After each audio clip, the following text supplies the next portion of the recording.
आप सभी से आग्रह स्थान ग्रहण करने के लिए।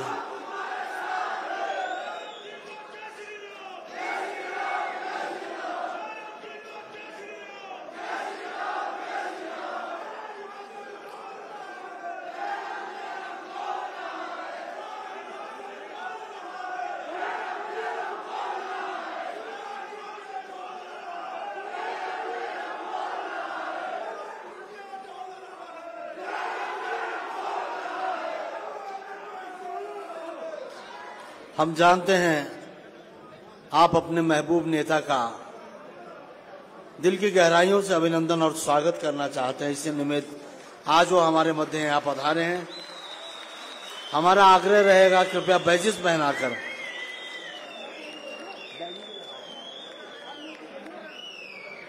माननीय मुख्यमंत्री महोदय, माननीय मंत्री महोदय, मंचासीन अन्य अतिथियों का बैजिस लगाकर अभिनंदन और स्वागत करें।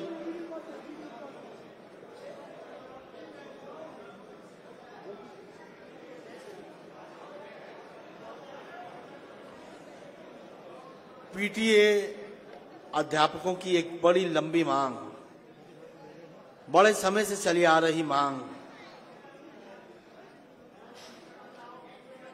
चूंकि विकट परिस्थितियों में आपके द्वारा इस प्रदेश में शिक्षा को आगे बढ़ाने के लिए बहुत बड़ा योगदान रहा है और माननीय मुख्यमंत्री महोदय के उदार हृदय, उदात्त कर्मों ने उस मांग को माना है। हम पीटीए संघ की ओर से माननीय मुख्यमंत्री महोदय का कोटि कोटि आभार व्यक्त करते हैं।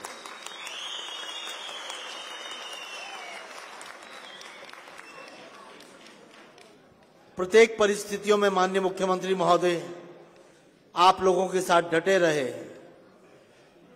आप लोगों की मांगों के प्रति चिंतन किया, मनन किया और आज वो समय था जब उन्होंने आपकी इस मांग को पूरा किया।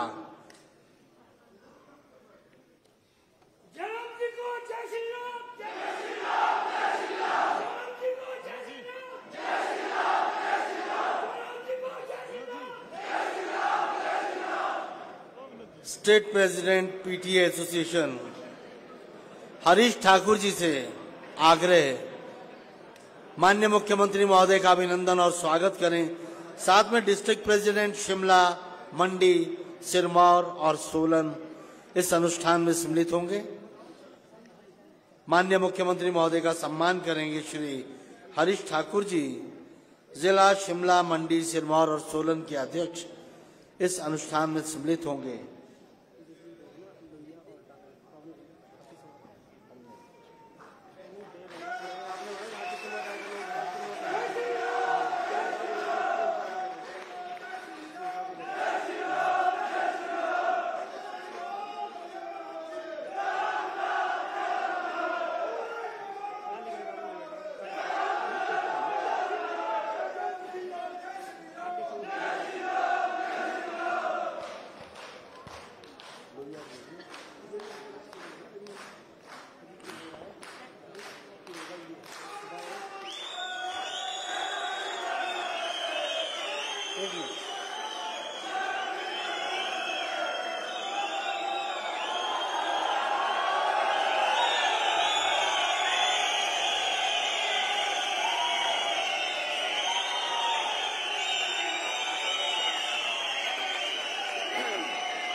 हाटी समुदाय के जो शिक्षक हैं वो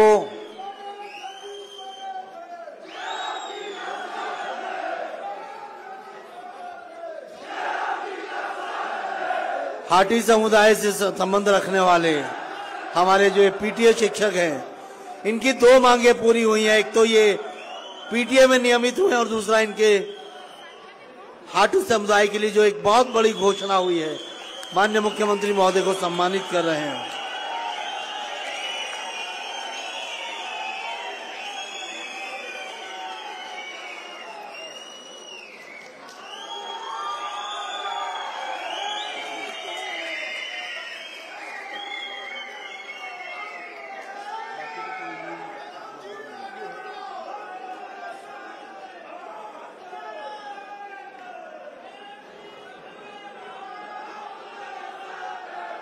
बहुत बहुत धन्यवाद। हमारा आग्रह रहेगा अमित मुखिया जी, वरिष्ठ उपाध्यक्ष राज्य पीटीए नियमित संघ, स्मृति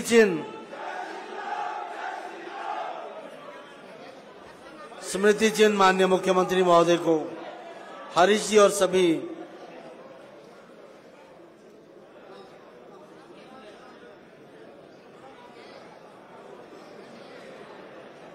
हरीश ठाकुर जी और मुखिया जी।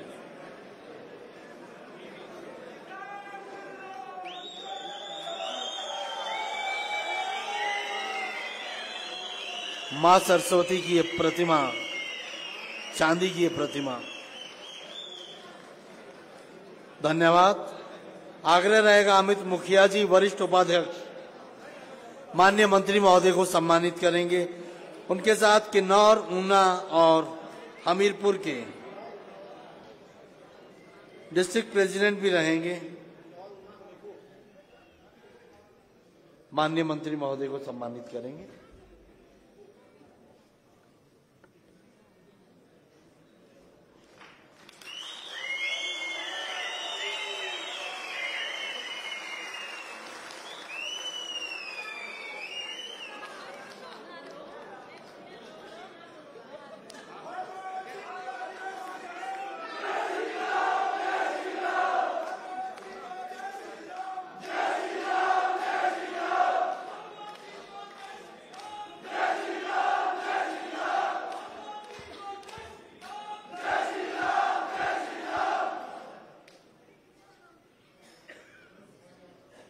आपके प्यार, आपके खुशी और आपके स्नेह का ये सिलसिला यहीं थमा नहीं है और सम्मान की इस कड़ी में एक भव्य हार, ये भव्य हार नहीं, ये भव्य एक व्यवहार है, आपकी संवेदना है जो माननीय मुख्यमंत्री महोदय के प्रति प्रकट कर रहे हैं, प्यार के रूप में, स्नेह के रूप में जो तोहफा माननीय मुख्यमंत्री महोदय ने दिया है।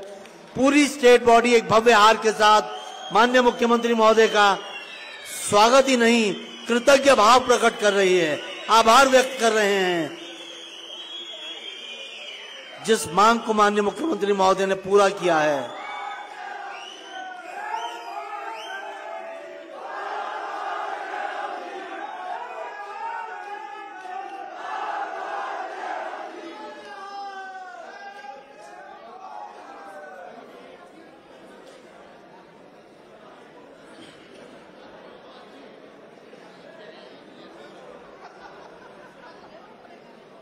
हमारा विनम्र आग्रह हिमाचल प्रदेश पीटीए नियमित संघ के प्रदेश अध्यक्ष आदरणीय श्री हरीश ठाकुर जी से स्वागत संबोधन के लिए आदरणीय श्री हरीश ठाकुर।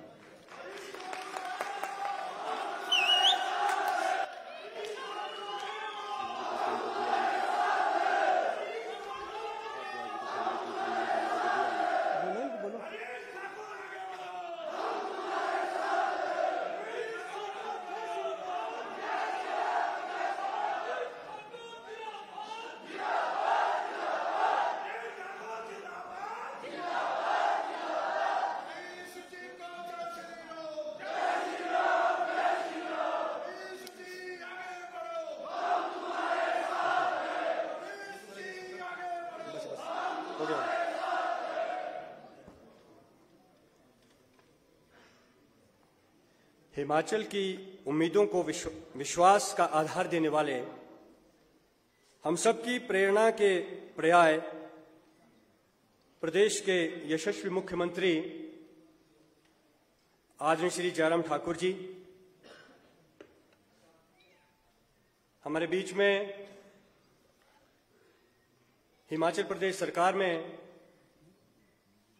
वर्तमान में शहरी एवं विकास मंत्री, और जब हमारा संघर्ष का दौर चला था उस वक्त हमारे शिक्षा मंत्री रहे आदरणीय श्री सुरेश भारद्वाज जी, हमारे बीच में उपस्थित शिक्षक महासंघ के आदरणीय श्री महामनज पुंडीर जी, आदरणीय श्री देष्टा जी, आदरणीय श्री जस्टर जी,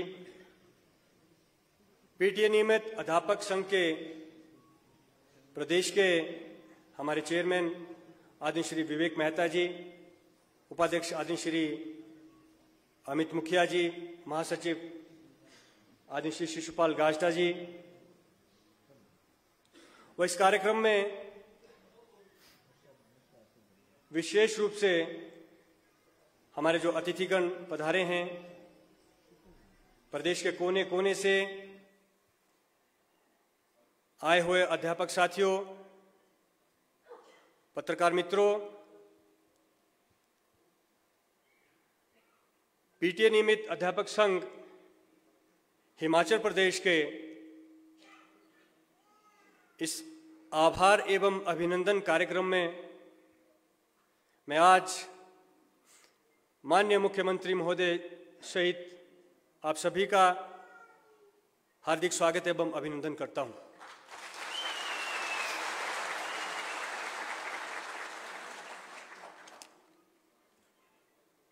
जैसे कि कार्यक्रम आभार एवं अभिनंदन,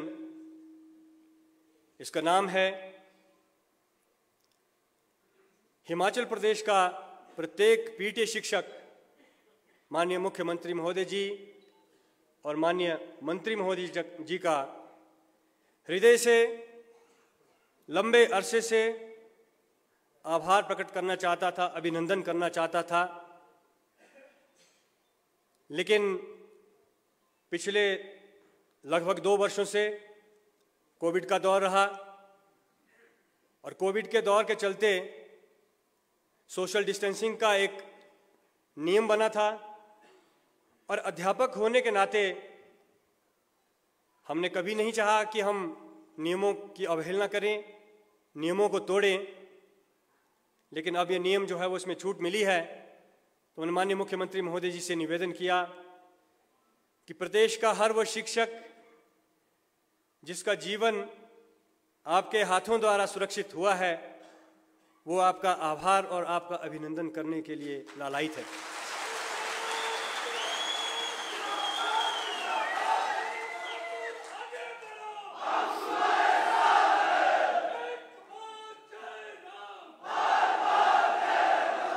महोदय,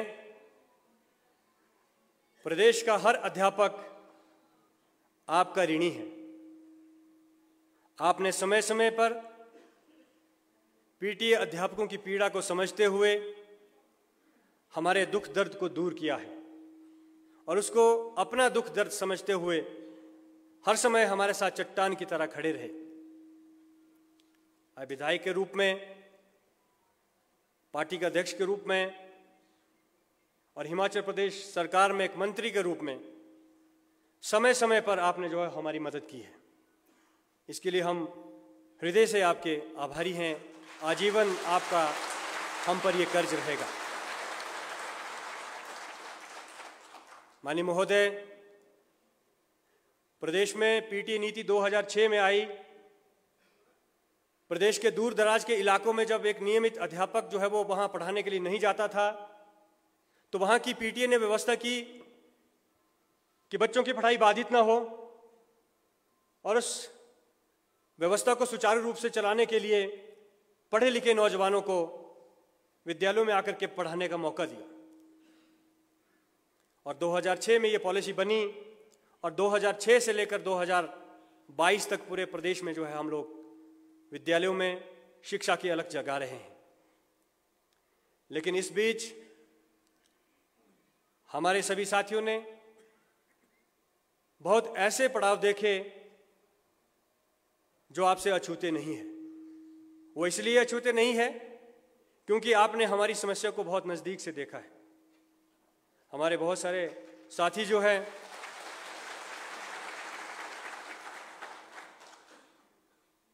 रेगुलर हुए बिना ही रिटायर भी हो गए हैं।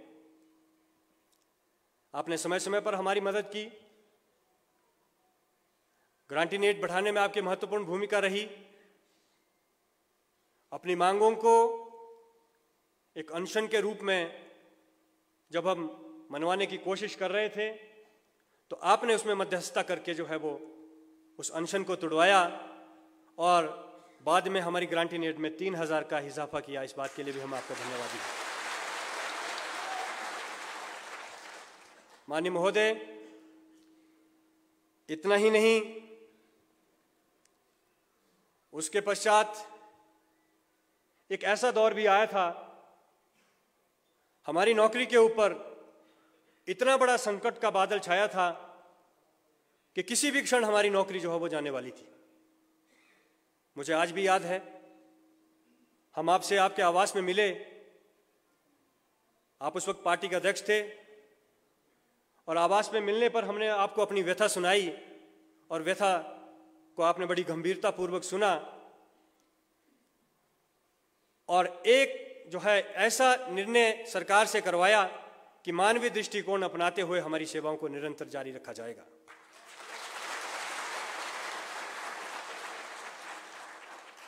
इतना ही नहीं महोदय,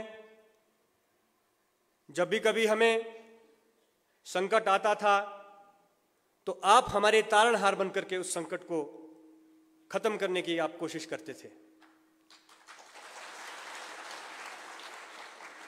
उसके बाद हम पर एक ऐसा संकट आया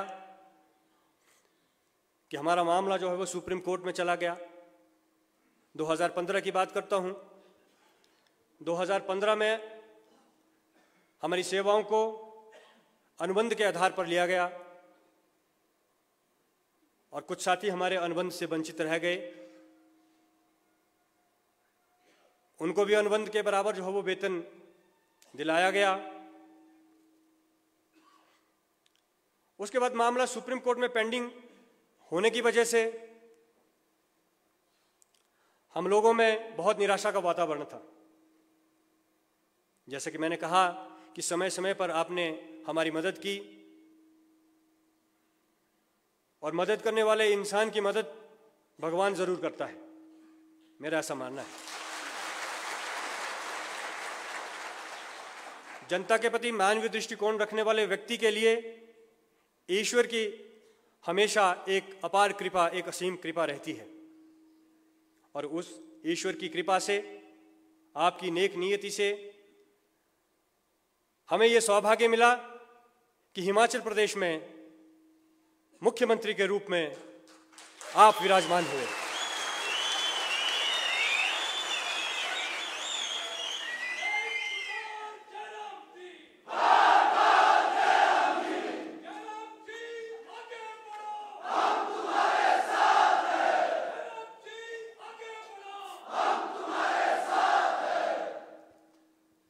उस वक्त तो हमारे अध्यापकों के बीच में ये भी चर्चा का दौर था कि पीटीए का हितैषी व्यक्ति जो है आज प्रदेश की सत्ता में सत्तासीन हुआ है। आपके मुख्यमंत्री बनते ही हमारी उम्मीदें और बढ़ गई और उन उम्मीदों को चार चांद लगाने में, उन उम्मीदों को पार करने में हमारे माननीय शिक्षा मंत्री तत्कालीन आदरणीय श्री सुरेश भारद्वाज जी ने इतनी अहम भूमिका निभाई कि सुप्रीम कोर्ट तक माननीय शिक्षा मंत्री महोदय जी वहां पे हमारे साथ रहे।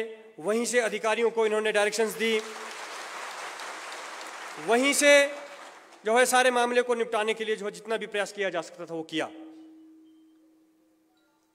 2018 में हम लोगों को नियमित होना था, लेकिन सुप्रीम कोर्ट में मामला लंबित होने की वजह से हम नियमित नहीं हो पाए और उस मामले को सुप्रीम कोर्ट से निकालना था। कैसे निकालना था?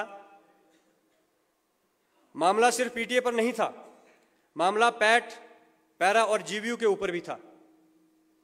उस केस का नाम Chandramohan Negi versus state of Himachal Pradesh था और उस केस की पैरवी के लिए हिमाचल प्रदेश सरकार की तरफ से जो अधिवक्ता होना चाहिए था वो सशक्त अधिवक्ता होना चाहिए था। हालांकि हमारे जितनी भी यूनियंस थी उन्होंने भी अलग अलग अधिवक्ता करके रखे थे, लेकिन अगर सरकार का अधिवक्ता जो है वो ढीला होता या पैरवी अच्छे से नहीं करता तो हम चाहे जैसे मर्जी एडवोकेट्स खड़ा कर दें, हमें लाभ मिलने वाला नहीं था। माननीय महोदय, आपने जब दिल्ली में हम इस केस के से संबंध में थे तो वहां चर्चा हुई कि इस केस से हमको कौन निकाल सकता है। तो दो नाम सामने आए, एक तुषार मेहता जी का और एक परमजीत सिंह पटवालिया जी का। तो सब साथियों ने ये कहा कि तुषार मेहता जी, उनका विदेश दौरा भी रहता है, कहीं सुप्रीम कोर्ट में हमारा केस लग गया और तुषार मेहता जी वहां पे उपलब्ध नहीं हुए तो दोबारा दिक्कत हो जाएगी। तो सबने जो ये तय किया कि भी सरकार की तरफ से हमको परमजीत सिंह पटवालिया जी होने चाहिए। हमने आपसे दिल्ली से विनम्र निवेदन किया और मुझे ये बताते हुए, यहाँ पे उपस्थित सभी अध्यापकों को ये बताते हुए हर्ष अनुभव हो रहा है कि दिल्ली से मैंने आपसे विनम्र निवेदन किया और शाम को 6 बजे उसी दिन पटवालिया जी से हमारी मीटिंग जो है आपने तय करवा दी। हम आपका एहसान कभी नहीं भूल सकते माननीय महोदय। और उसके परिणाम 2020 में सामने आए और 2020 में जो है वो आपके आशीर्वाद से हम लोग सुप्रीम कोर्ट के चंगुल से जो है वो बच करके बाहर निकल गए। और 2020 एक ऐसा समय जिस वक्त प्रदेश क्या, देश क्या, पूरे विश्व भर में कोरोना महामारी जैसा एक भयंकर संकट आया था और उस संकट के चलते जो है वो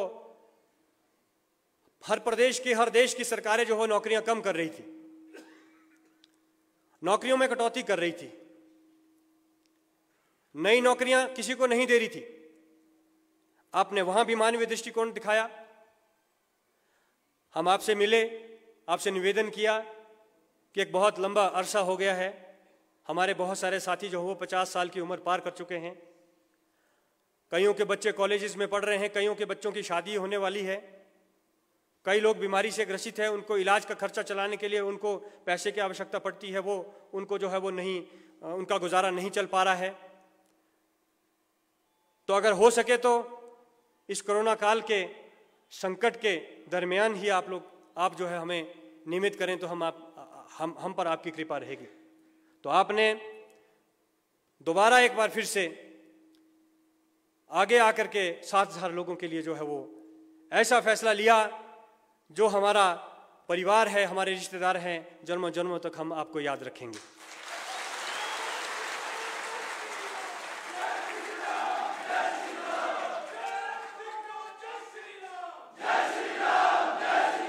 माननीय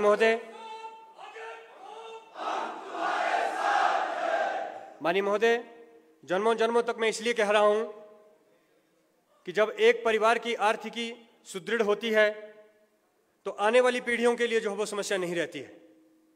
अगर आप हमको नियमित नहीं करते, हमारी आर्थिकी सुदृढ़ नहीं करते, तो हो सकता है जिस संकट के दौर से, जिस मजबूरी के दौर से हमने वक्त व्यतीत किया, हमारी आने वाली पीढ़ी को, हमारे बच्चों को भी वैसे ही संघर्ष करना पड़ता।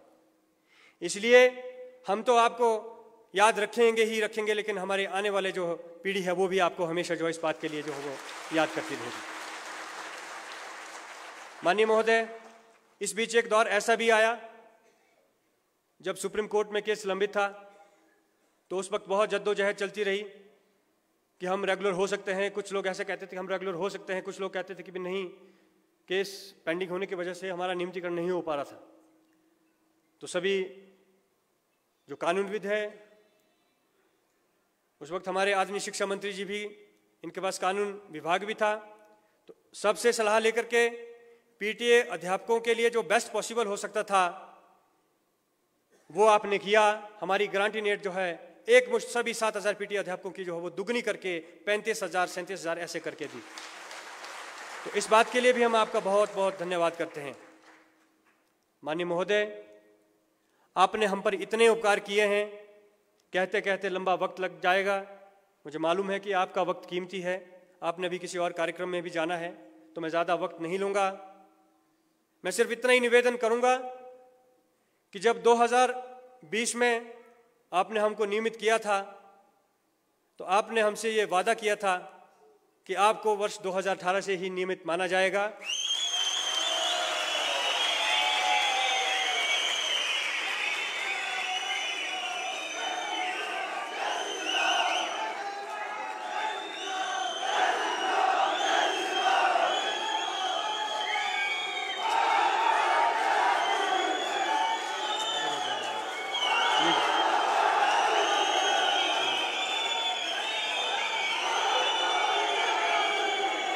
बट हो गया प्लीज।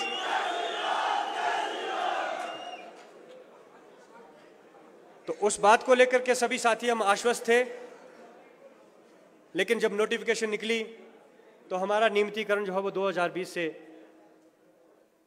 हमको मिला। माननीय महोदय, आज आपका आभार कार्यक्रम है, आपका अभिनंदन कार्यक्रम है। मैं इस आभार कार्यक्रम और अभिनंदन कार्यक्रम में कोई मांग नहीं रखना चाहता और इस आभार कार्यक्रम का मजा मैं किरकिरा नहीं करना चाहता। मैं केवल इतना विनम्र निवेदन आपसे करना चाहता हूं, केवल मैं आपको उतना याद दिलाना चाहता हूं कि आपने हमसे ये वादा किया था, हो सके तो इस वादे को आप जरूर पूरा करेंगे। आप इस कार्यक्रम में आए, इस गरिमामयी कार्यक्रम की शोभा बढ़ाई। हिमाचल प्रदेश के कोने कोने से लोग आपको यहाँ पे देखने के लिए सुबह 10 बजे से बैठे हैं। हमने बड़ा कार्यक्रम करने का सोचा था। हाँ, कुछ लोग 4 बजे से आए हैं, सुबह 4 बजे पहुँच गए हैं महोदय। बड़ा कार्यक्रम करने का सोचा था, लेकिन वेदर फोरकास्ट होने की वजह से, मौसम खराब होने की पूर्वानुमान की वजह से हमने इस कार्यक्रम को जो है इंडोर करने का फैसला किया। लेकिन फिर भी प्रदेश के कोने कोने से लोग यहाँ पे पहुँचे हैं आपका दीदार करने के लिए, आपसे बात करने के लिए। आप इस कार्यक्रम में आए, इस कार्यक्रम की शोभा बढ़ाई। माननीय मंत्री जी, आप इस कार्यक्रम में आए, आपका भी अपार स्नेह हम पर हमेशा रहता है। आप हमको प्यार से जहाँ भी कहीं थोड़ा सा वक्त लूँगा। माननीय मंत्री महोदय जी के साथ जब पहली बार मिलना हुआ तो वो अनुभव थोड़ा खराब रहा।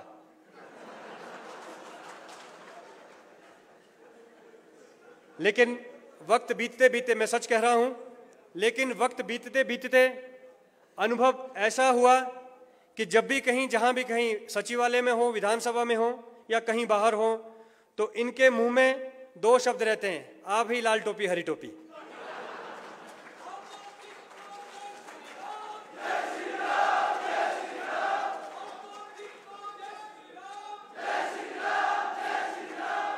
तो मैं इस अपार स्नेह के लिए माननीय मंत्री महोदय जी का भी हृदय से अभिनंदन करता हूं, हृदय से आभार करता हूं। माननीय मुख्यमंत्री महोदय, आपका विशेष लगाव, विशेष आशीर्वाद, विशेष प्यार हम पे है। मैं तो ये कहूँगा कि मुझ पर आपका आशीर्वाद है और मेरे सब साथियों पर आपका आशीर्वाद है। मैं उम्मीद करता हूँ कि ये आशीर्वाद, ये प्यार, ये स्नेह ऐसा आजीवन बना रहेगा। आप इस कार्यक्रम में आए, आपका पुनः एक बार आभार, एक बार अभिनंदन। इसी के साथ मैं अपनी वाणी को विराम देता हूं। जय हिंद, जय भारत।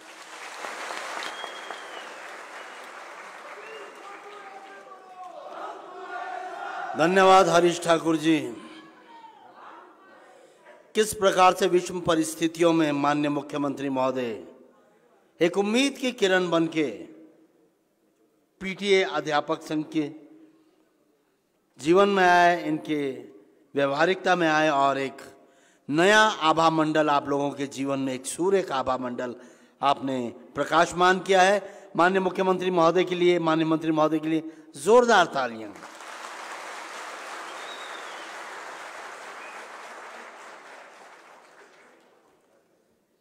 विनम्र आग्रह हिमाचल प्रदेश की राजनीति की।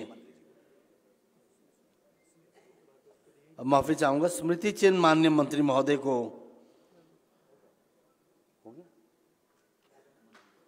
और जो माननीय मंत्री महोदय के साथ जो अतिथि आए हैं उन्हें भी सम्मानित करें।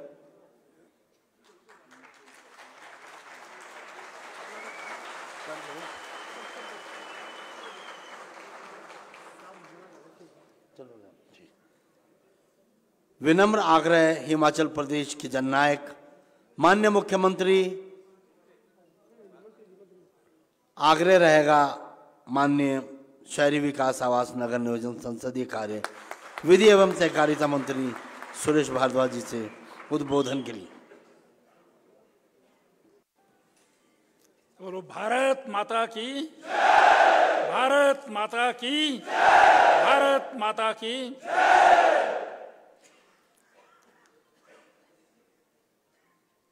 पीटरहॉफ सभागार में आज हरी टोपी और लाल टोपी के कॉम्बिनेशन वाले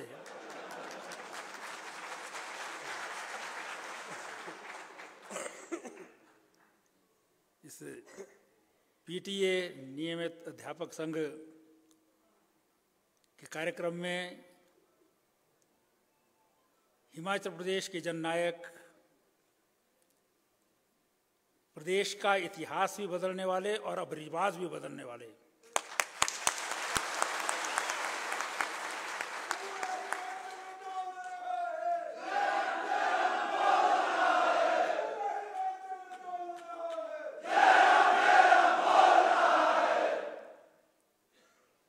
हमारे प्रदेश के यशस्वी मुख्यमंत्री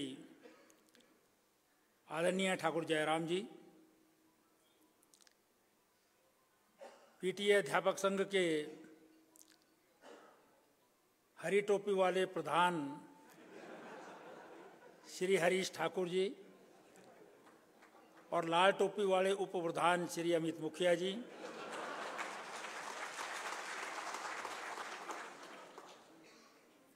जब पुराना संघर्ष होता था तब हम नाम सुनते थे विवेक मेहता का, वो भी यहाँ पर विराजमान है।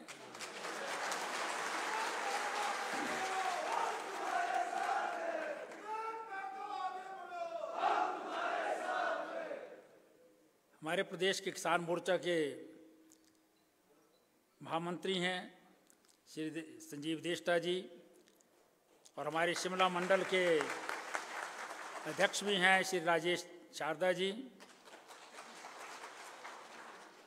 यहाँ हिमाचल प्रदेश के कोने कोने से आए सभी अध्यापक बंधुओं भगिनी, आपने लंबी लड़ाई के बाद एक मुकाम पाया है और इस सफलता के लिए मैं आपको बहुत बहुत बधाई देता हूँ।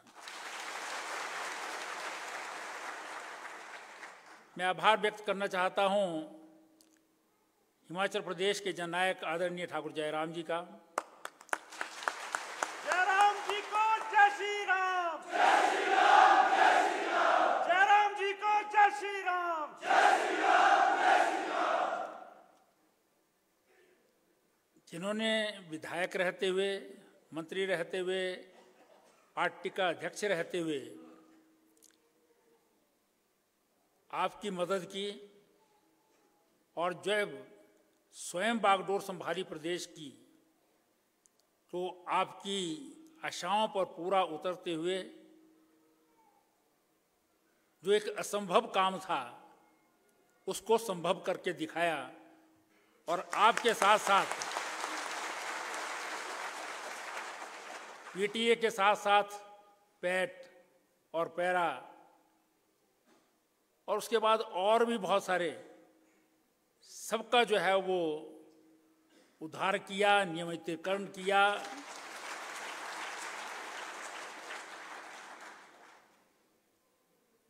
सरकारें यहाँ पर आती हैं, जाती हैं, अलग अलग समय पर, विशेष रूप से हिमाचल प्रदेश में शिक्षा जो हिमाचल के बनने पर 4.8% थी, वो बढ़कर के आज लगभग 100% हो गई है। और हिमाचल प्रदेश शिक्षा के क्षेत्र में देश के जो सबसे अग्रणी राज्य हैं उनमें से एक है, जिसका श्रेय आप सभी को जाता है। विभिन्न समय पर जो जो पॉलिसी बनी, अध्यापक बने, उनको जाता है। क्योंकि हिमाचल प्रदेश जो है वो बहुत रिमोट एरियाज हैं, यहाँ पर बैकवर्ड एरियाज हैं। किसी समय जब शुरुआत हुई थी हिमाचल प्रदेश की तो बसें नहीं होती थी, तब भी जो है वो अध्यापक दूर दराज के इलाके में जाते थे। जैसे जैसे शिक्षा का प्रचार प्रसार होने लगा और साथ साथ जो है वो साधन भी उपलब्ध होने लगे, तब भी बहुत सारे ऐसे स्थान हैं जहां पर शिक्षक नहीं पहुंच पाते थे जो नियमित होते थे। उन स्थानों पर बच्चे पढ़ना चाहते थे, उनके माता पिता जो हैं वो उनको शहरों में कहीं अच्छे स्थानों पर भेज नहीं सकते थे, इसलिए ऐसे स्थानों पर जो है वो अलग अलग समय पर अलग अलग स्कीम्स बनी। उसमें अध्यापक वहां पर जो है वो अपॉइंट होते रहे, कभी वॉलंटियर टीचर बने, 200-250 रुपये मिलता था उनको, फिर वो विद्या उपासक बने, ग्रामीण विद्या उपासक बने, सब रेगुलर भी होते रहे।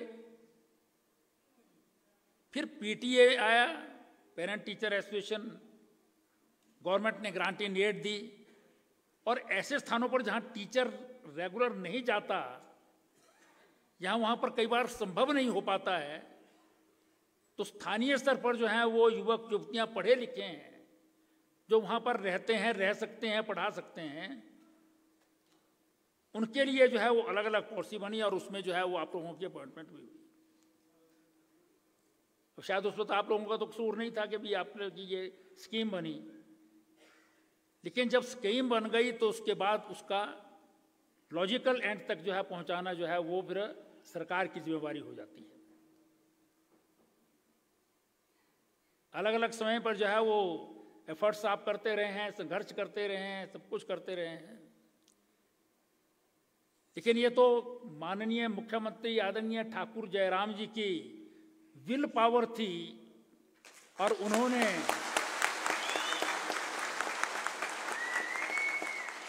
मुझे भी आदेश दे रखे थे कि इनका कुछ करना है।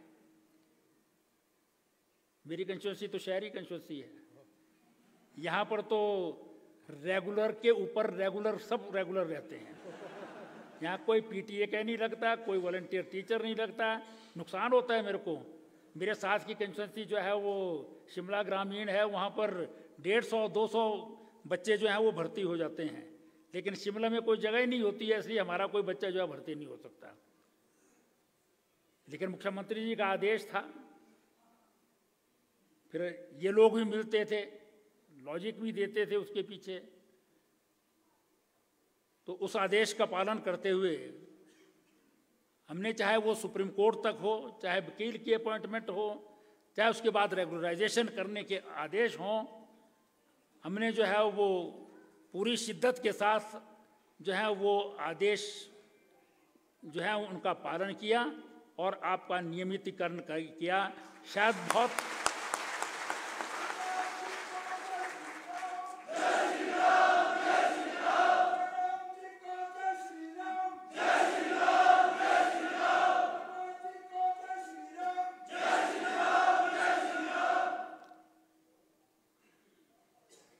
क्योंकि ये एक पूरे जो है प्रोसेस में जो है वो किसी चीज़ को लाना वो बहुत आसान काम नहीं था, लेकिन हिमाचल प्रदेश के, इसीलिए मैंने प्रारंभ में कहा था कि इतिहास बदलने वाले हैं। 2017 से पहले हिमाचल प्रदेश में सरकारें आती थी जाती थी,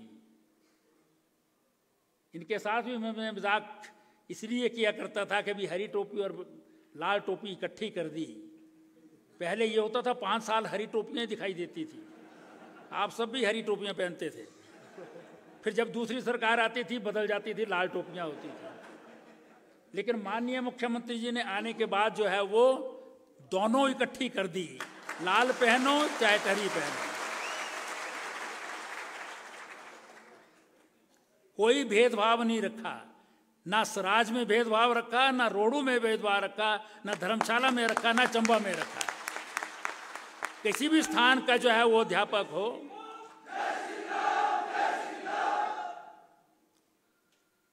और उसके अंतर्गत जो है वो नियमितीकरण हुआ है और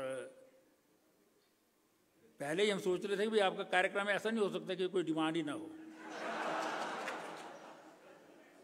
लेकिन मेरे को बड़ी खुशी हुई क्योंकि वैसे तो रोजाना मिलते रहते थे ये, लेकिन भाषण मैंने पहली बार सुना हरीश ठाकुर का।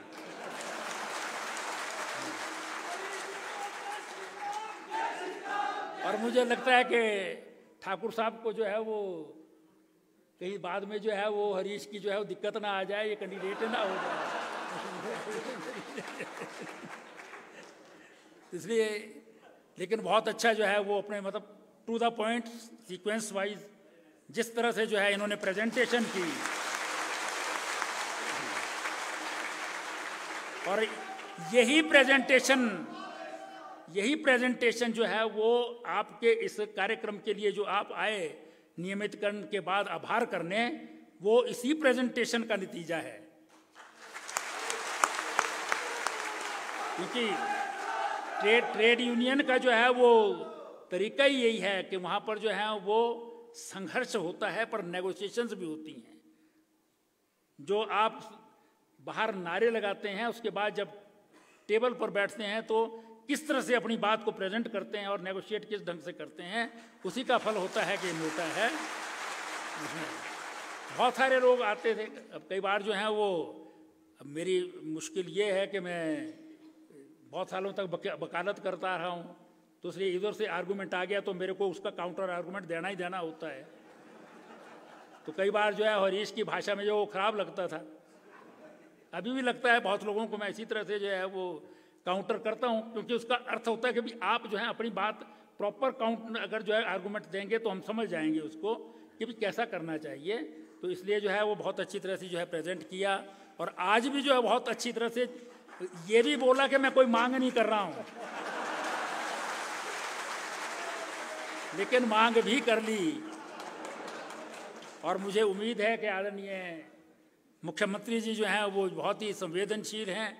हर एक तरह के लोग इनके हम कैबिनेट में देखते हैं, बाहर देखते हैं, आप ही की तरह जो हैं वो और भी बहुत सारे जो हैं वो अध्यापक में हैं, दूसरे डिपार्टमेंट्स के हैं। किस प्रकार से हर एक के लिए जो है वो पूरा लिख कर के लाते हैं कि ये होना चाहिए, ये होना चाहिए, ये होना चाहिए। फिर सबको जो है वो कि इसको लॉ से कैसे होना है, फाइनेंस से कैसे होना है, पर्सनल से कैसे होना है, एक एक चीज़ के बारे में मतलब इतनी संवेदनशीलता मुझे नहीं लगता आज तक के किसी भी चीफ मिनिस्टर में हिमाचल में रही है।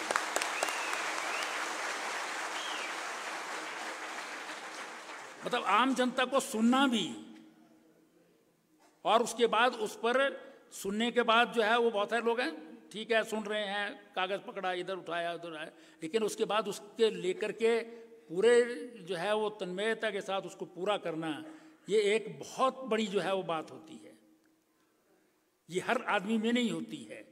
नेता भी बहुत होते हैं, लेकिन हर नेता जो है वो इस प्रकार से सुने भी और उसको पूरा करने के लिए पूरा जो है वो अपना जितनी भी क्षमता होती है उसको पूरा लगा दे और उसको पूरा करने के लिए कोशिश करे।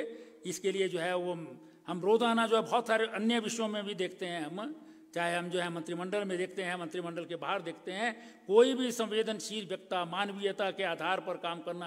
इन्होंने कहा ना कि पहले भी मानवीय आधार पर 3,000 रुपये बढ़ाया, ये तो एक आपका शायद जो है वो कोई अलग हुआ, पर हर विषय में कोई भी व्यक्ति इनके पास जाता है, रोज़ाना जो है वो कितने ही लोग मिलते हैं, सबको जो है बहुत अच्छी प्रकार से सुनना और उसके ऊपर कार्रवाई करना और हर एक व्यक्ति की मदद करना, ये एक बहुत बड़ा जो है वो शायद भगवान की जो है वो देन होती थी। यही कारण है कि एक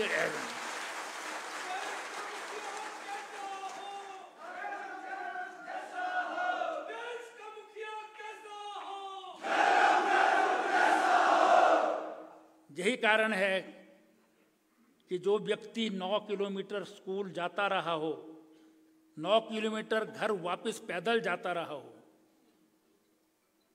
उसी को पीड़ा समझ में आती है। जो आम जन होता है, गरीब लोग होते हैं, गांव के लोग होते हैं, पर्वतों में कंदराओं में रहने वाले लोग हैं, वही लोग जो हैं वो उस पीड़ा को समझ सकते हैं और वही उसका निदान भी कर सकते हैं। और इस प्रकार के मुख्यमंत्री को पा करके जो है वो हिमाचल प्रदेश जो है वो सौभाग्यशाली है।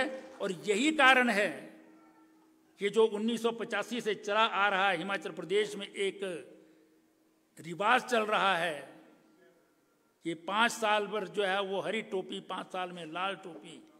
इस बार ये दोनों टोपियां समाप्त होकर के एक ही टोपी रहने वाली है और हिमाचल प्रदेश में रिवाज बदलना है। और जैसा हरीश ने कहा और आप लोगों का यहाँ पर जो है वो जिस प्रकार से जो है उसके ऊपर प्रसन्नता व्यक्त करने का जो है तरीका है, उससे मुझे लगता है कि हिमाचल प्रदेश में रिवाज बदलेगा। माननीय मुख्यमंत्री जी जो हैं वो हिमाचल प्रदेश आगे बढ़ेगा।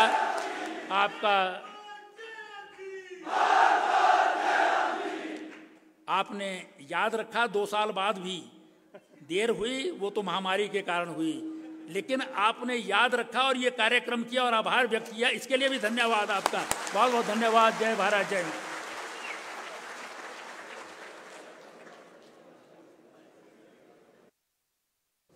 बहुत बहुत धन्यवाद माननीय मंत्री महोदय। ललित ठाकुर जी और शिशुपाल गाजटाई से हमारा निवेदन रहेगा, हमारे मध्य मामराज पुंडीर जी, संजीव देष्टा जी और राजेश शारदा जी है, इन्हें भी कृपया आप सम्मानित करें।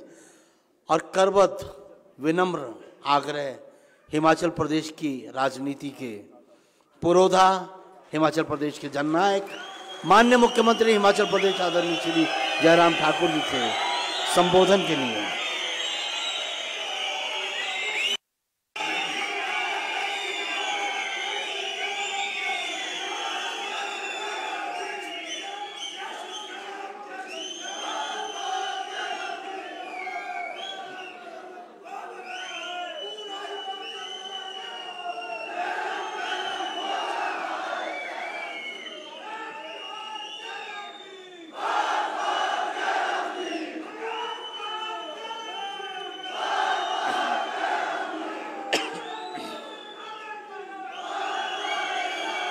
भारत माता की, भारत माता की, भारत माता की।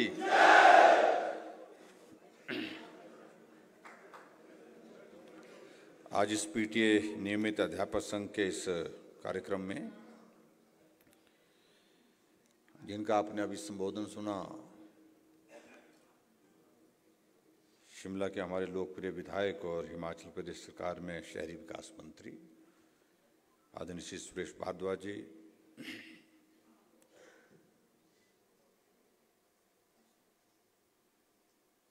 पीटीए के हमारे प्रदेश के अध्यक्ष हरीश ठाकुर जी, उपाध्यक्ष अमित मुखिया जी, उनके साथी विवेक मेहता जी, शिशुपाल जी, प्रताप फौजी जी, ललित ठाकुर जी, कपिल जी, हरिओम जी, किरण नेगी जी, सुभाष भारद्वाज जी और यहाँ ममराज पुंडीर जी और हमारे मंडल के शिमला के अध्यक्ष भी यहाँ पर, शारदा जी यहाँ पर हैं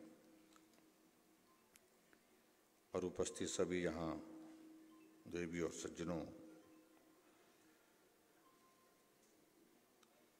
आभार कार्यक्रम के लिए हम आज यहाँ एकत्रित हैं और ये आग्रह बहुत लंबे समय से लंबित था।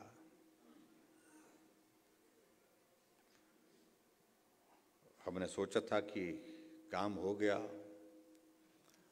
1-2 बार बोलेंगे कि हम आपका आभार व्यक्त करना चाहते हैं और उसके बाद फिर बोलेंगे कि अब हो गया, अब क्या करना है। लेकिन आप लोगों ने जिद पकड़ी हुई थी और हरीश जब भी मिलते थे तो बार बार कहते रहते थे कि कार्यक्रम रह गया। हमने कहा क्या कार्यक्रम रह गया, तो हम सब लोग मिलना चाहते थे। हालांकि अलग अलग जगह अलग अलग समय में हमारा मिलना होता रहा, लेकिन सामूहिक रूप से मुझे लगता है कि लंबे अरसे के बाद इस प्रकार से मिलना आज हुआ है। और आज आप लोगों ने ये कार्यक्रम यहाँ जो रखा है आभार का, उसके लिए मैं भी आभार व्यक्त करता हूँ।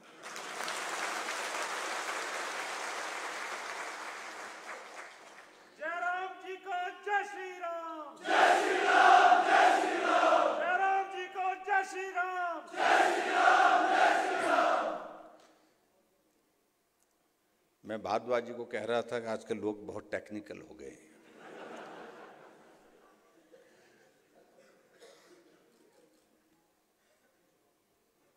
मैं अपने विधानसभा क्षेत्र जाता हूँ, मंडी जाता हूँ, कहीं भी जाता हूँ तो हरीश जी कहीं न कहीं मिलते रहते हैं, क्योंकि मेरे गांव के पास घर है इनका। गांव जाते हैं तो भी मिलते हैं। एक दिन मेरे साथी कहने लगे कि पूरे प्रदेश के जितने भी ये सारे संगठन हैं, सारे संगठनों के अध्यक्ष जो है वो कर्मचारियों के हमारे विधानसभा क्षेत्र से सराज से पढ़ाते हैं। और मैं भी इस बात को लेकर के थोड़ा तो कई बार पूछता था सबको। चिट्ठी आ जाती थी, लेटर पैड आ जाता था, ये इसका अध्यक्ष बन गया, वो उसका अध्यक्ष बन गया, वो उसका अध्यक्ष बन गया। मैंने कहा भाई ये सराज में क्यों बना रहे हैं आप लोग। फिर मालूम पड़ा कि ऐसा रिवाज रहा है। रिवाज की बात फिर आती है बात में। और स्वाभाविक रूप से मुझे लगता है कि इसके पीछे एक मंशा ये भी रहती होगी कि जहां सहजता से बात कही जा सकती है, पहुंचाई जा सकती है, तो वो करना चाहिए।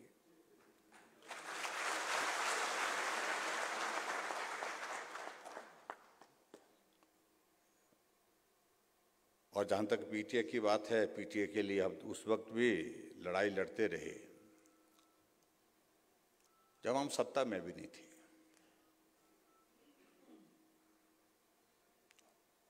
हालांकि कई बार हमारी पार्टी में भी ऐसे विचार आते थे, क्योंकि सभी के क्षेत्र की परिस्थिति एक जैसी नहीं है।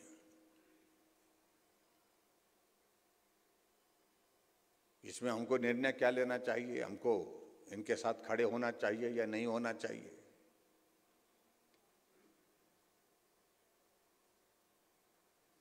लेकिन हमारा इनके साथ, आप लोगों के साथ खड़े होने की वजह सबसे बड़ी बात तो यही कि हिमाचल के ग्रामीण क्षेत्रों में, दूर दराज के इलाके में, जहां कर्मचारी पहुंचाना मुश्किल हो जाता है, पहुंचाया तो फिर वहां रखना मुश्किल हो जाता है, टिकाना मुश्किल हो जाता है, वहां कोई अगर काम कर रहे थे, टिक करके काम कर रहे थे, ईमानदारी से काम कर रहे थे, तो हमारे वो पीटीए के हमारे साथी कर रहे थे।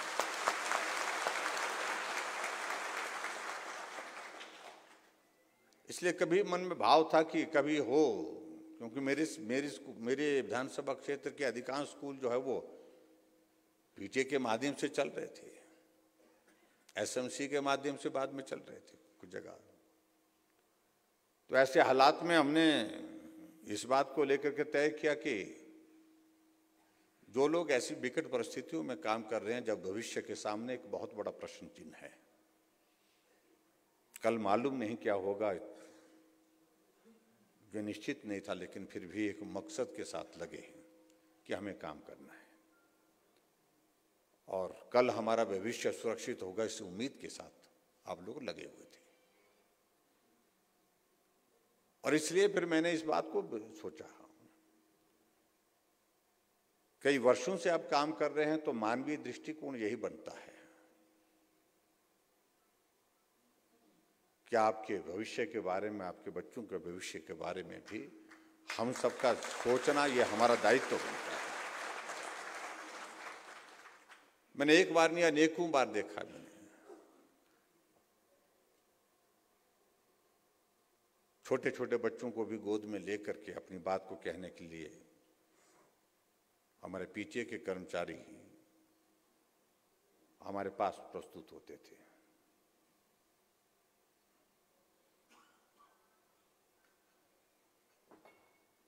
और कुछ लोग इस बात को लेकर के चिंतित रहते थे स्वाभाविक रूप से कि हमारी उम्र बढ़ती जा रही है, ये उम्र रुकती नहीं है किसी के लिए भी, कम वक्त 1 साल में 1 वर्ष और बढ़ जाती है, तो इसलिए किसी के बस की बात नहीं है, उम्र तो बढ़ती रही। कुछ लोगों का ये था कि अब अगर हमारी उम्र एक सीमा से पार हो जाएगी तो हमारा भविष्य तो समाप्त हो जाएगा। इसलिए कई बार लगता था कि भाई मदद करनी चाहिए, रास्ता क्या निकलेगा। और विपक्ष में रहते हुए भी हम आप लोगों के साथ खड़े होते रहे। सरकार बनी तो हमारे सामने इस बात का प्रश्न आया कि अब भविष्य को सुरक्षित करने के लिए क्या करना चाहिए। तो तय यही हुआ कि इस लड़ाई को लड़ना है, और नौबत यहां तक आ गई कि सुप्रीम कोर्ट तक लड़ना पड़ा। और ऐसी परिस्थिति में एक बात को लेकर के फिर कौन वकील हो, आपका पक्ष मजबूती के साथ वहां पर प्रस्तुत हो, ये बहुत आवश्यक था। और इसलिए जो भी हम सरकार की ओर से जो मदद कर सकते थे, जिस रूप में कर सकते थे, वो करने का हमने प्रयत्न किया। और मुझे इस बात की खुशी है कि आखिरकार उसमें हम सफल हुए। और आज मैं इस बात को देखता हूं कि हमारे हिमाचल प्रदेश में जितने भी आप सब सारे लगे हैं, मैं उसमें डिटेल में जाना भी नहीं चाह रहा हूं। अगर हम उनमें सब बातों का हम जिक्र करते रहें तो बहुत लंबा वक्त लगेगा।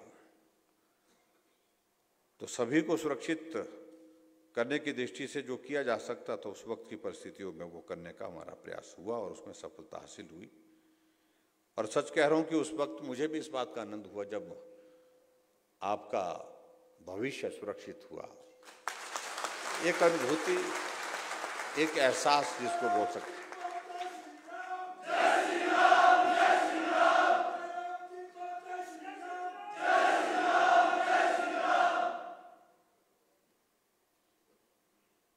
एक एहसास इस बात का कि किसी के भविष्य को बनाने में और उनके बच्चों के भविष्य बनाने में हम कुछ मदद कर सके, ये एक बहुत बड़ा संतोष होता है। और उस दृष्टि से वो सारी चीजें की और हम आगे बढ़े। और आज मुझे इस बात की खुशी है कि आप एक सुरक्षित, जिसको बोल सकते हैं, भविष्य की तलाश में जहां भटक रहे थे, वो तलाश आपकी पूरी हो गई। एक सुरक्षित भविष्य आपके पास है, आपके परिवार के लिए, आपके बच्चों के लिए। और उसके लिए निश्चित रूप से आप सबको बहुत बहुत बधाई।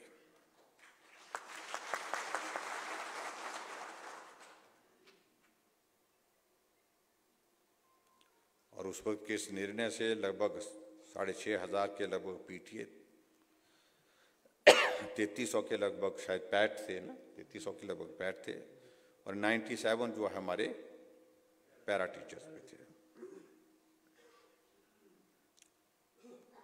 और बीच में ये उससे पहले एक दौर ये आया कि भाई पैसे बहुत कम मिलते हैं, तो एक दौर हमको उस वक्त लगा कि आपको कि जो हमारा जो आपको GIA जो है वो उसमें थोड़ा सा इंक्रीज करना चाहिए। हमने 3000 का इंक्रीज भी किया था ताकि थोड़ा आपके लिए राहत का एक दौर निकल सके।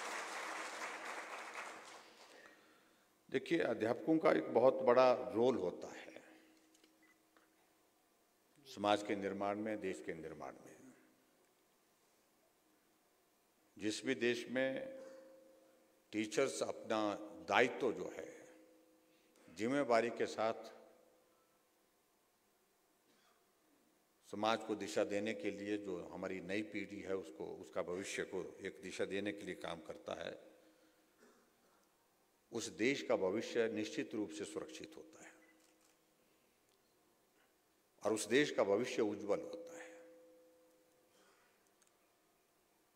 और उस दृष्टि से मैं कह सकता हूं कि अगर आजकल के दौर में हम देखें, भारत में पिछले कई वर्षों से, जब से आदरणीय प्रधानमंत्री नरेंद्र मोदी जी देश के प्रधानमंत्री बने हैं, हर क्षेत्र में सुधार हुआ है, हर क्षेत्र में कह सकता हूं मैं। और शिक्षा के क्षेत्र में तो उनका बहुत बड़ा फोकस रहता है। और हमेशा इस बात को लेकर के कि हमारे आने वाली जनरेशन और बेहतर करे, हमसे बेहतर करे, क्योंकि हमको वो अपॉर्चुनिटीज नहीं मिल पाई थी। लेकिन हमारी जनरेशन को जो अपॉर्चुनिटीज मिली उसका सदुपयोग करके वो आगे बढ़े और अपना भविष्य भी और देश का भविष्य बनाने में जो है वो कंट्रीब्यूट करे, अपना योगदान दे सके। उस दृष्टि से आप सब लोग लगे हैं, मैं आप सबको शुभकामनाएं देता हूं। लेकिन ये भी बात सत्य होती है कि कुछ चीजें इस प्रकार की रहती हैं कि वक्त निकलने के साथ बदलती भी है।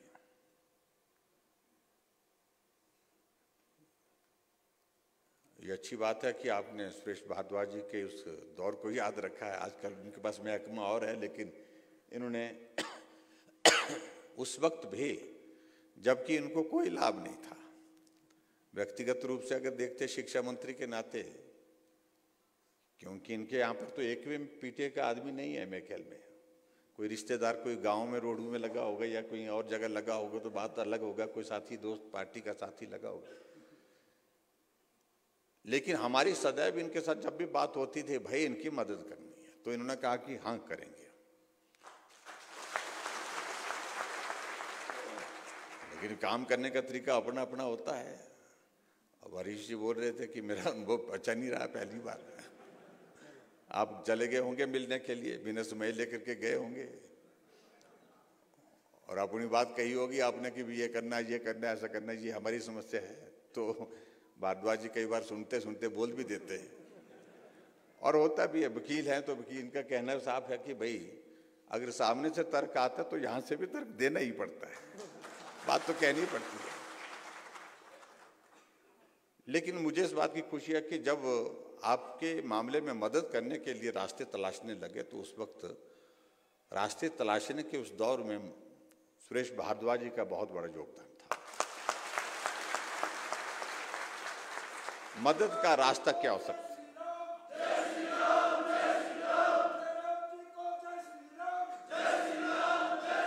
पहली बात तो ये थी कि मंशा हमारी साफ थी, आपकी मदद हो। अब मदद करने के लिए रास्ता क्या हो सकता है, ये काम हमने भारद्वाज जी के जिम्मे लगाया। ये वकील भी हैं और उन्हें सारी बारीकियों को समझा, बारीकियों को जाना, उसके बाद कहा इन एक एक चीज को लेकर के इस प्रकार से करना है, और तभी हम आगे बढ़े और इस सारी चीज को, इस काम को हम पूरा कर पाए हैं। और आज के इस कार्यक्रम में मुझे इस बात को लेकर के आप सबके बीच में जरूर कहना है, अलग अलग तर्क होते हैं, अलग अलग समय की बातें होती हैं। कुछ दूसरे लोग भी हमारे साथी ऐसे कहेंगे कि हमने ही किया, वो कहते हैं, ऐसा भी कहते हैं कि ये पौधा तो हमारा लगाया है, लेकिन लगाने के बाद सूखने के लिए छोड़ दिया जाए। वो तो लगाने से भी उससे ज्यादा पाप है। वो एक तरह का अपने हाथों से लगाया पौधा। लेकिन चलो फिर भी अपना अपना तर्क होता है, उसमें मुझे कुछ टिप्पणी नहीं करनी है। लेकिन हमने एक मानवीय दृष्टिकोण के नाते जो सारी चीजों को लेकर के एक आकलन किया, उसके नाते हमने कहा कि अगर आपने पौधा लगाया है तो इसको सींचने का काम हम करेंगे।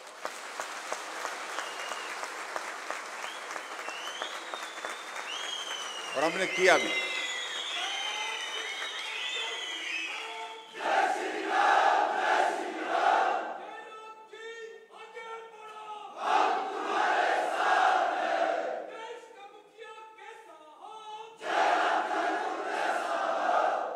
और आज हमें इस बात की खुशी है कि जो हमारा सींचा हुआ पौधा वो आज वो फल देने वाला हो गया। ये अंतर है, मुझे लगता है कि समझने और समझाने की आवश्यकता है।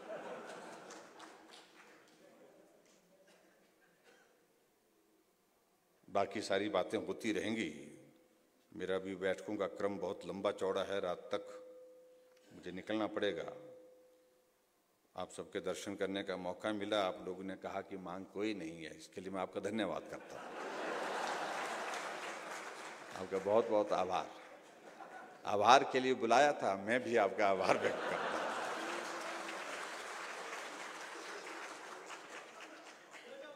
और ना आभार का भार आपके ऊपर, ना आभार का भार हमारे ऊपर।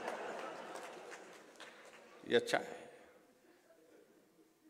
लेकिन अंत में इन्होंने एक बात कही कि मांग नहीं कर रहा हूं, लेकिन जो बात कही है, हमने पहले भी एक ही बात कही कि भाई हम रास्ता तलाशेंगे समाधान का। और जो आप लोगों ने बात कही है, और जब लगाने की बात आई तो उस वक्त नोटिफिकेशन हुई तो वो रिट्रोस्पेक्टिव इफेक्ट से नहीं हुई, वो प्रोस्पेक्टिव इफेक्ट से हुई। और उस वक्त आप लोगों ने कहा कोई बात नहीं, हो गया, ठीक है, हो गया, बहुत अच्छा है। मुझे अच्छी तरह से याद है उस वक्त आप लोगों को लगा कि भाई एक बार हाथ में लग जाना चाहिए जरा, बाकी बाद में देखेंगे। आज कैबिनेट में हम चर्चा कर रहे थे, हमारे कुछ साथियों ने, कर्मचारियों ने कहा पहले पदनाम के लिए लड़े, अब आकर के बोलते कि पदलाभ भी चाहिए। तो स्वाभाविक, उनका बुरा नहीं, ऐसा नहीं है कि उन्होंने गलत मांग की है। ये स्वाभाविक रूप से एक टेक्निकल टर्म्स होती हैं, कुछ चीजें टेक्निकल चीजें होती हैं। पहले ये कर लेते हैं, फिर उसके बाद देखेंगे भाई।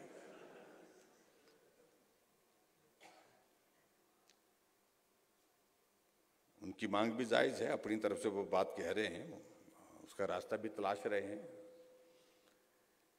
और जहां तक आप लोगों ने जो बात कही है कि रिट्रोस्पेक्टिव इफेक्ट से इसको लागू करने की जो बात है और इसकी फाइनेंशियल इम्प्लीकेशंस को मैंने कहा है कि इसको वर्कआउट करिए, कितना होता है। कुछ तो हमने दिया भी शायद में, कुछ थोड़ी बात है,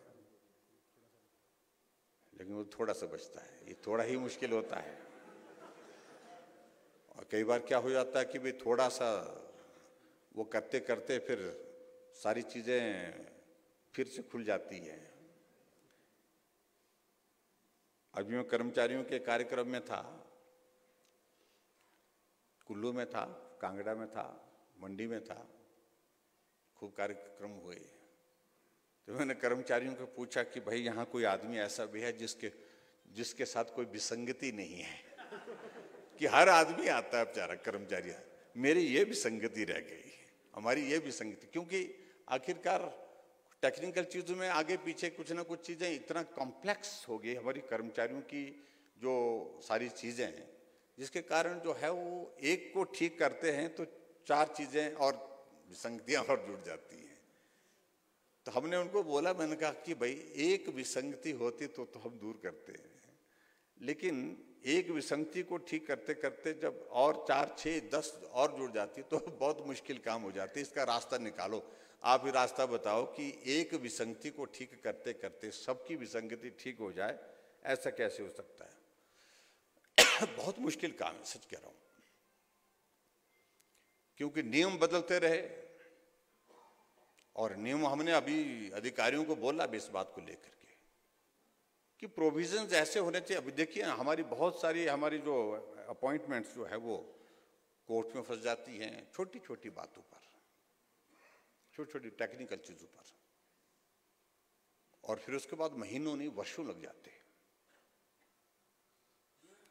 और जिसमें समय भी व्यर्थ होता है, पैसा भी व्यर्थ होता है, और जिसको न्याय की उम्मीद होती है उसको न्याय में भी विलंब होता है। इसलिए हमने कहा कि जो भी चीज करनी है, जो टेक्निकली पूरी एक बार एग्जामिन करने के बाद फुल प्रूफ हो, जिसमें कहीं गुंजाइश रहे ना, रास्ता ऐसा निकलना चाहिए। हम उस दिशा में प्रयत्न कर रहे हैं। तो यहां आपके बीच में मैं आपको इतना ही कहना चाह रहा हूं कि जो आपने बात कही है हमने सुन ली है, गंभीरता पूर्वक इसको विचार करके इसका रास्ता निकालने की, जैसे हमने पहले बात कही थी, कोई रास्ता निकालेंगे और इसका समाधान करेंगे, ताकि आप लोगों का जो जेन्युइन जो एक बात है, जो जेन्युइन जिसको बोलते हैं, उसकी हम भरपाई कर सके, उस दृष्टि से हम प्रयत्न करेंगे। ये मैं आपके बीच में कहना चाहता हूँ। ये मैंने फाइनेंस सेक्रेटरी को बोला है कि इसको एग्जामिन करके इसको जो है मुझे इसकी पूरी डिटेल्स दीजिए, फाइनेंशियल इम्प्लीकेशंस क्या आती हैं, और उसमें नोशनल का भी विषय साथ साथ में उनको बोला कि भी इसमें किस प्रकार से किया जा सकता है इसका, और उसके साथ साथ में क्या इसके ये करने से क्या इसकी इम्प्लीकेशन किसी दूसरे इसमें तो नहीं आती है। वही होता है हमारे लिए, हम एक को मदद करने के रास्ते में आगे बढ़ते हैं जब, तो उसी तरह के सिमिलर केसेस कई बार ऐसे हो जाते हैं कि 4 केसेस और हो जाते हैं, तो 4 और खड़े हो जाते हैं कि आपने इनको दिया, हरी टोपी वाले को दिया, तो लाल टोपी वाले भी बोलेंगे कि भाई हमारा भी रह गया। यानी कि मेरे कहने की कैटेगरी जो अलग अलग जो है वो सब लोग इस बात की बात करते हैं, लेकिन फिर भी उसके लिए मैं आपको विश्वास दिलाता हूं कि इसका कोई रास्ता निकालेंगे, आप आश्वस्त रहिए, ये मैं कहता हूं। अब बात आगे की रहती है, आपका भविष्य तो उज्जवल है और उसके लिए आप सबको शुभकामनाएं। और उसके साथ साथ में ये भी मैं कहना चाहता हूं कि जहां हम आजकल एक बात का जिक्र कर रहे हैं कि रिवाज बदलने की, जब साथ चलने की बात हो रही है, साथी बनकर के सहयोगी बनने की बात हो रही है, तो साथ एक तरफा नहीं, वो दोनों तरफ का होना चाहिए। जहां हमें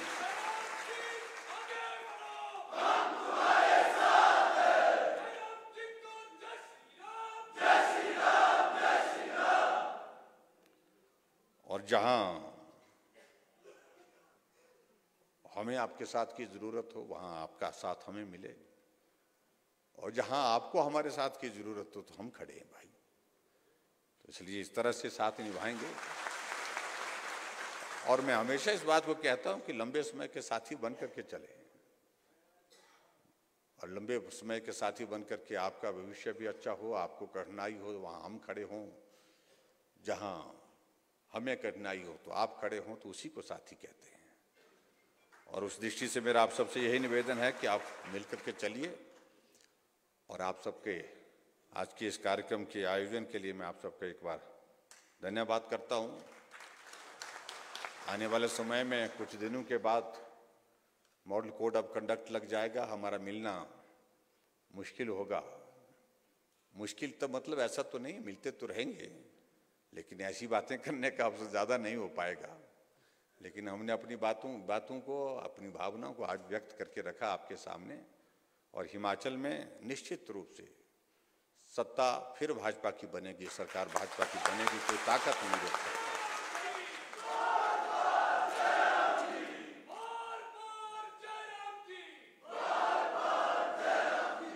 तो उसके लिए आप सबकी शुभकामनाएं चाहिए। इतनी ही बात कहते हुए मैं अपनी बात को पूरा करता हूं, और एक बार फिर से आज के इस कार्यक्रम के लिए बहुत बहुत धन्यवाद। नमस्कार, जय हिंद। बहुत बहुत धन्यवाद माननीय मुख्यमंत्री महोदय, आपका स्नेह मार्गदर्शन हमें मिला। आगाज हरी टोपी ने किया था, अंजाम लाल टोपी पर। आग्रह रहेगा श्री अमित मुखिया जी से आभार उद्बोधन के लिए।